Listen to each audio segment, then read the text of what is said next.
Hello everyone, welcome to our channel. Panchami part 1-এর ব্লগটা না দেখে থাকলে তাড়াতাড়ি গিয়ে দেখে নাও, এটা ওটারই পার্ট 2।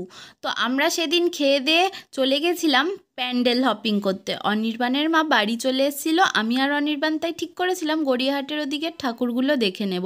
ফার্স্টেই ত্রিধারারটা সেরে নিলাম দেখা, আর ঠাকুর আর প্যান্ডেল দুটোই বেশ সুন্দর করেছিল ত্রিধারায়। নেক্সট এটা কোথায় এসছি নাম একদম ভুলে গেছি, যেহেতু অনেকটা দিন পেরিয়ে গেছে আর প্রচুর ঠাকুর দেখেছিলাম সেদিন, কোনটা কোন প্যান্ডেলের নাম এক্স্যাক্ট ভুলে গেছি।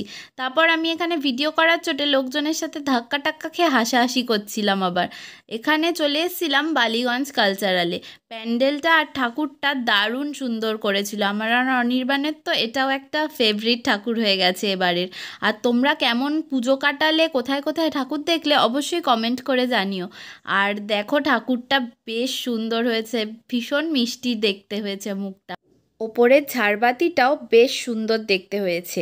আর আমার আর অনির্বাণের বিয়ের পর এটা প্রথম পুজো, তো স্পেশাল তো ছিলই।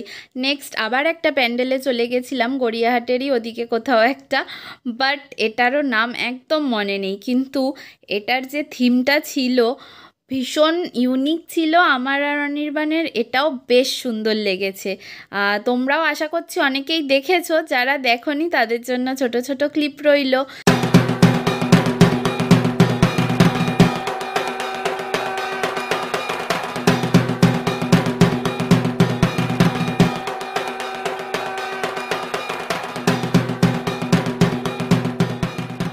এরপর আমরা চলে গেছিলাম একডালিয়ার ঠাকুরটা দেখতে।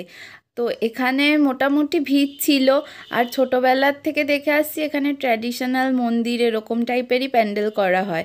আর ভেতরে আর ঢুকিনি, প্রচণ্ড ভিড় ছিল, তাই বাইরে থেকেই দেখে বেরিয়ে এসছি।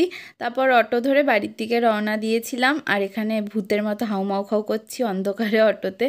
আর বাঘাযতীন মোড় নেমে একটা ঠাকুর দেখে তারপরে আমাদের পাড়ার ঠাকুরটা দেখতে ঢুকেছিলাম। এটাও সুন্দর করেছিল, বাট থিমটা ঠিক অতটাও আমি আর অনির্বাণ বুঝিনি। যাই হোক, এমনি মোটামুটি ঠাকুরটা ভালোই লেগেছে। পঞ্চমীর দিনের মতো ঠাকুর দেখা আমাদের শেষ হয়ে গেছিল। আর বাকি পুজোর ভ্লগগুলোর জন্য ওয়েট করো। এই ভ্লগটা কেমন লাগলো অবশ্যই কমেন্ট করো। টাটা।